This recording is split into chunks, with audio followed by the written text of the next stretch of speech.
Hello, my name is Cole Gertis, and today we're going to learn everything that you need to know about hairstyling, hair cutting, the whole thing, or maybe just enough to be dangerous.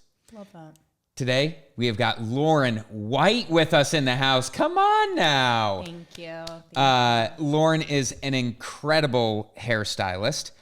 She has a salon over in Pasadena, California. Yep. Does all of the celebs.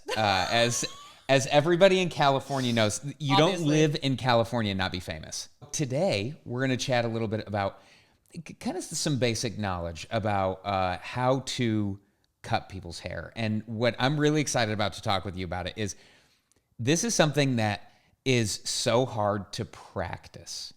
Yes. So, Yes. how do you start this? Like if you were looking at it and you were going, okay, great, I want to just cut my kid's hair, or like say I want to cut my husband's or wife's hair or something like that. I just want to be kind of competent at it. I want it to look good. This doesn't have to be the greatest thing ever, but I want to know what I'm doing. Well, you have to be willing to be very basic with your haircut. I feel like you can't go in expecting to give any sort of style, I suppose, as opposed to just a basic straight across haircut. Yeah. There's ways, obviously, you can learn how to blend with clippers or maybe throw in some layers with a haircut. But for the most part, I would say you want to go in expecting the bare minimum. Well, that's, I feel like there's so much where I don't know what the bare minimum is. And you could probably get by with the bare minimum and it look really good if you just maybe know like somebody's face shape. Well, when I was younger, my dad was an artist. Well, he is an artist still, but he also thought because he was an artist, he could cut hair. And we were often butchered with bangs that went all the way back. Artist and hairstylist. Yeah. I don't know. They seem antithetical, though. I am an artist as well. Going in, it's usually just like get the kid's hair out of the face, or a pandemic situation where you want to get a haircut because, your hair's too long, whatever, everything's closed. Are we doing a child first, maybe? Sure. Child first. All right. Don't expect it to be great because they won't sit still. You need scissors. You need a comb, and you need a lot of patience. Can you talk about the scissors? You can buy basic hair cutting scissors at like a Rite Aid. Okay. For like, I don't know, less than $10. You can get by, honestly, doing a haircut with kitchen scissors. I've done it. I've done sewing scissors. Yes. I've done one of my best haircuts was sewing scissors and a margarita. Oh, well, absolutely. I mean, honestly, I think when the margarita wore off, did you still feel like it was the best one? The next day, she was like, "This is the best haircut I've ever had." But so you can get by using anything as long as you are patient with your work. You can use anything, but if you want good scissors, Rite Aid, $10. They're hair cutting scissors. They're not the sharpest, but they work. Okay. That and just like your basic comb, I suppose. A finer tooth comb is probably better. Wide tooth comb can't control the hair quite as much. I feel like I've made that mistake before. Like when I cut my sons, I always try and go with the wide one because I don't want to pull their hair. So I think it'll pull it less. Is there something to like the wide, the like? I think you have a little more control with a fine tooth comb. Wide tooth comb is great for when you get further into, you don't want to mess with hair that has been bleached, stuff like that. Maybe on curly hair, sure, you can use something like that. But if we're just going basic kid haircut, I say fine tooth comb, scissors of your choice. Okay. Water bottle, I suggest doing it wet because then you can control the hair a little bit more.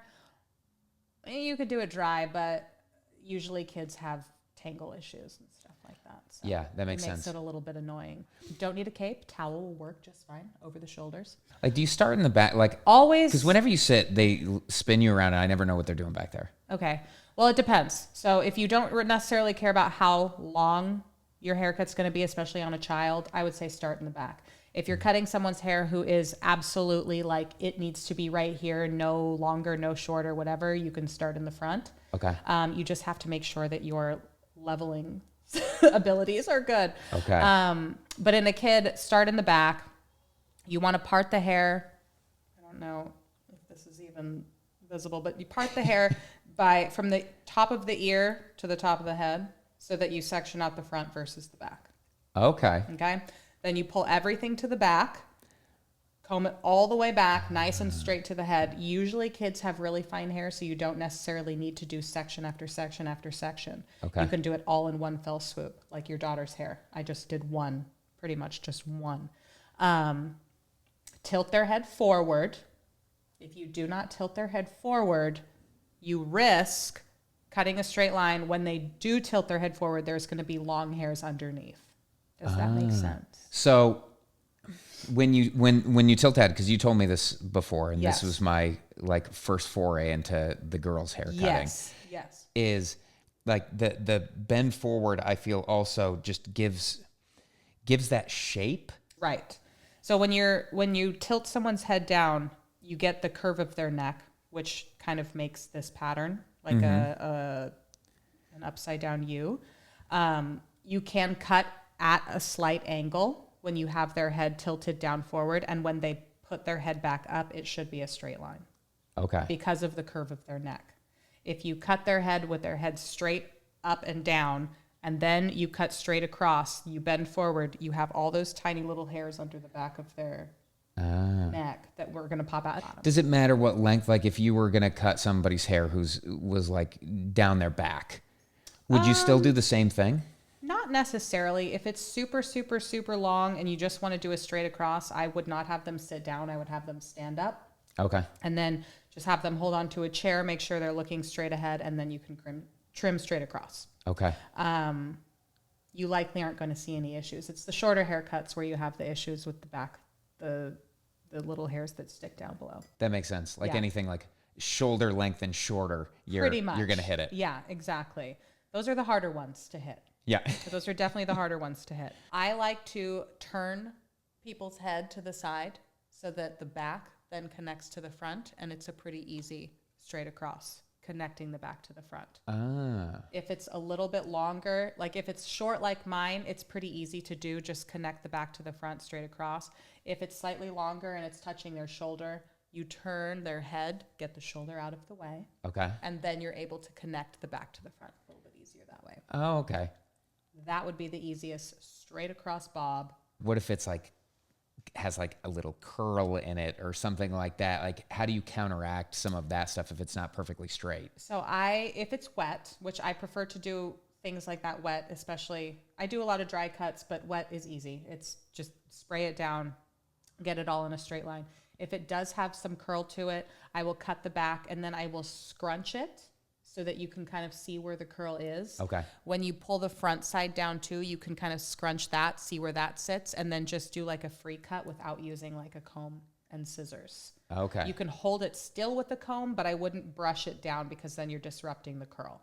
I got you. Yeah, Does that make sense? Yeah. So if you just scrunch it up and let it curl the way it naturally falls, then you can connect the back to the front in just freehand. Yeah. Really easy. Artistic license. Well, also, if know? if it is curly hair, it's probably gonna curl. It's a little bit longer, a little bit shorter, stuff like that. So probably Yeah. trying to get it perfectly is going to it's mess you not up gonna- way more 100%. than just letting it kind of do its Sure. thing. If there's a little curl, I suggest wetting it. If it's actually curly hair, do the whole thing dry. Oh, okay. Yeah. Maybe even wash their hair, style it as is so that it's like clean and like where it's supposed to be.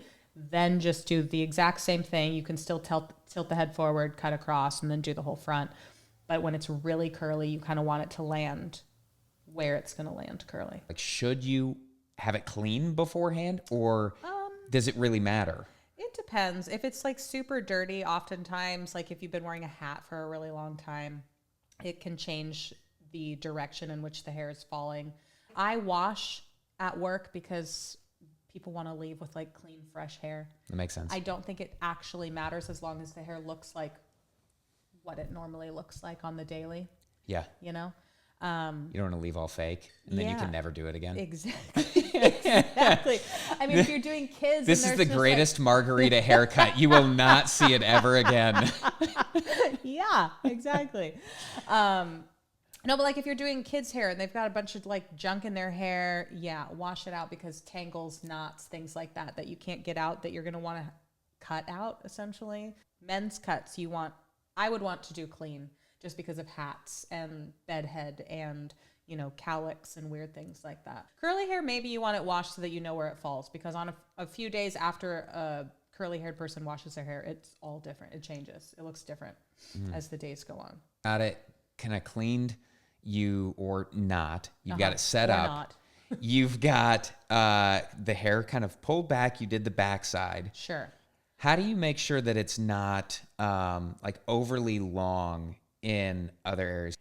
Bangs, for instance, or like around the ears. Like it's one of those things where I feel like you can mess that up very easily. You can. If you're really trying to get like a straight bob and you're trying to be like professional, like at-home hairstylist, when you are cutting the side of someone's head, when you've done the back already and you come to the front, if you pull the hair down super tight around their ear and not give any space for their ear, the second you cut it, it's going to bounce up because their ear is pushing up their hair. Yep. So you would pull it down, hold loosely, and kind of tap under your ear. I've seen people do that. I never knew what they were doing. That's what they're doing. Oh, you have to make look at that tip. space. That's a hot tip right there. Tip. You got to make space for their ear. Okay. So especially even someone who has like bigger ears too, it's really going to push it out. So if you're like pulling it down and flattening the ear to the head, the second you cut it, it's going to pop right up because their ear. And then you create like a giant hole right here. Yep. It's not good. That makes sense. Yeah. If you could even just let it hang and then freehand it, that way it's just already hanging where it is. The second you pull it down though, you have to kind of like just tap it a little bit. Or I'm sure if it's wet, like wet, it's probably going to lay more, so you would have to make sure that you're getting that. So then you just tap right under the ear. You can do a little bit above, a little bit under, and then it just kind of releases from your fingers a little bit and gives a little bit more space. If you have like cowlicks, how do you work around that in a way that it's not going to just like amplify it? So often you want to, so typically I part the hair into like 4 sections, just 4 quadrants, like straight down the middle, straight down the sides. If you have a super big cowlick in the back, you can't pull a hair to be in that quadrant that doesn't want to be in there.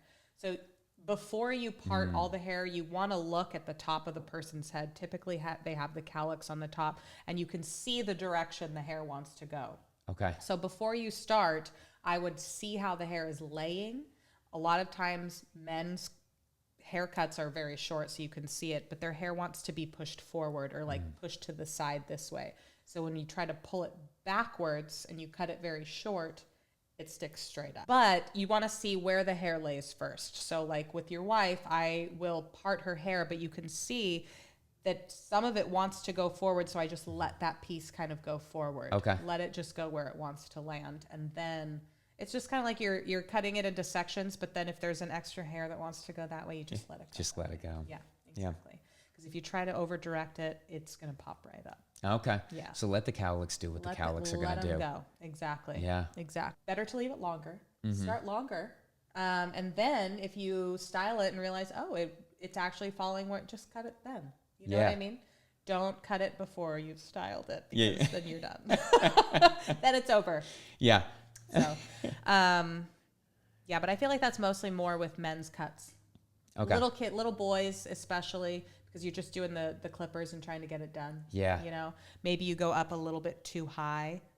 Really? Okay. So I have a question on that because I always try and go basically like straight up the like cranium, and then I just sort of just lift off a little bit at the top. Right. Just kind of air it out as I get higher. And then in the back, because it rounds, sure, I just sort of do the same thing where the like back of the cranium hits. Occipital bone. Oh. Yeah. Where your head starts to curve under. I tend to leave that area on the longer side. So up here, obviously you don't have much of a curve, so you can kind of go a little bit. I tend to just go straight. It depends on how short they want it. Obviously, kids don't really matter. Yeah. Or they don't have a say for the most part. They matter. They don't have a say. So I keep it longer in the back. Right where it starts to round, then I would come out. You know what I mean? And leave that part longer. Then you can blend it with scissors. So keep it a little longer. Yeah. And kind of have that area be able to lay down too, to match sort of the top of the rest of the top. Err on the side of caution. Yeah. It's probably always good for on this. all of this. Err on the side of caution. Always go longer. Don't cut as much off. Take your time. Where do you switch over in between like using trimmers versus using scissors? I will use clippers pretty much from here down the bottom. That's how the men's cuts that I do want their hair done. Yeah. They're all on the shorter side. So I kind of mix the two between clippers and scissors. Clippers from essentially the ear down, and then I just take scissors and you just kind of like, I don't even know how to describe it, pull the hair out so that it connects with the shortest spot where you just did the clippers, and trim and create kind of like that flat line. Okay. You know? So, but you do like pull it? You pull it out. Okay. Yes. And then you can leave the top essentially if you want to. It just depends on how short they want it. But if you're just connecting the top to the sides, you just pull it out a little bit so that the bottom, the shortest or longest piece on the bottom matches the shortest piece on the top. Yeah. Yeah. Longest on the bottom, shortest on the top. Pulling it out Pull here, it out. cutting Yeah. here. That way you don't have them kind of sticky uppies on the outside. Nobody likes a sticky uppie. You don't want the sticky uppies. No. Yeah. But you know you just here. Yeah. That kind of thing. Pull From it the out side. and cut it. Sides. Straight across. Cut. Okay. Yeah. Just make sure they match. Yeah. Yeah. That makes sense. I also want to acknowledge that we've been using men and women as separates. And men can have long hair and women can have short hair. Absolutely. And so this is not gender. We're just stereotyping for ease of use. We are stereotyping. But I have done short women's haircuts before, and it's the exact same. We talked about bangs. A little bit, yes. And where's the bang begin and end? The rule of thumb that most people say that I don't think you necessarily have to follow, but it's easy when you're at home doing it yourself. Let's say this is a comb. If you put it on the top of your head, where you see the space from the top of the comb in your head, where you start to see your head dip, that's essentially where you want to start your bang. Oh, really? That far back? Yes. Oh, wow. I would have assumed it was literally the first quarter of an inch. No, because then you just have these two pieces. You know what I mean? Yeah. It's not like a full bang. So if you were to part it, you would essentially part it right where that drop starts to happen. Okay. Your forehead starts to happen. Then you want to take a triangle from that point to essentially where the hair starts to come back. Okay. Right? Let's see if I can make a triangle without even looking in a mirror. The skill. Does that look like a triangle to you? Yeah. Okay, great. So that's going to be your section. Oh, so my where goodness. the hair starts to go back, you don't want to bring that forward because it's not going to go forward when you make bangs out of it. Okay. Does that make sense? It does. So it's going to want to go back here. So where the hair starts to recede, unfortunately, that's where you're going to stop your triangle. Oh. Yes. Okay. And even if you're not doing like bangs, so you're not chopping them off, you're not having the You're straight not doing bangs. the straight across. Do you cut that portion a little bit For any longer, Yes. shorter? So Yes. So if I were to do straight across bangs for a child per se, you can just take this and pinch them together. I pinch them because once you unpinch them, this outer corner creates length. So it's going to fall to the side a little bit longer than what you did in the center. So it's easy to just pinch here, cut straight across for a child. Okay. Okay. It's very basic. It's not necessarily going to look amazing. You can detail it. You can do all the things. But if you wanted to do someone's hair with maybe a curtain bang, I suppose, which would be a longer version of what you were talking about. Okay. You would take the center of this to create your guideline. Okay. Okay. A little bit from each side. Cut where you want it to start and then split them. Okay. So now you have like your middle part. And you take your scissors and you angle them and you cut from short to long. Just knowing that. Just being able to get the bangs right. Yeah. The parting is the most important part. Yeah. Because you can take way too much hair and then, so my dad would probably just comb everything forward and cut all across to here and then just be like, it's great. It's out of their face. That's worth the whole video right there. That's exactly. it. And this was a lot of good insight that I know hope you I can have not done. visualize. Yeah. You know, Yeah. Oh, before, and just being able to know that there's like a quick way to do it. It's fairly simple, and the same time kind of difficult, but Yeah. it's Well, the more advanced for sure. well, yeah, but I feel like once you get like the basic, like head down, straight across, turn the head, check the ear. We're just getting to that 50%. We're just getting to Yeah. acceptable. Yeah, I think that's great. Well, thank you so much. This was amazing. This was great. I hope you learned literally so much. I did. Honestly, just the ear tap The and ear tap is everything. and the bang pull down. yes, the ear was tap and the triangle worth it bang all. parting. It's like that's all you need. Yeah. Exactly. Well, thank you so much. Thank you. Laurn White, Celebrity Salon in Pasadena, California. Yeah. Lock and Crown. Lock and crown. Lock and Crown. So look it up. If you're out here, you're looking for a celebrity hairstylist. Thank you, Lauren. Welcome.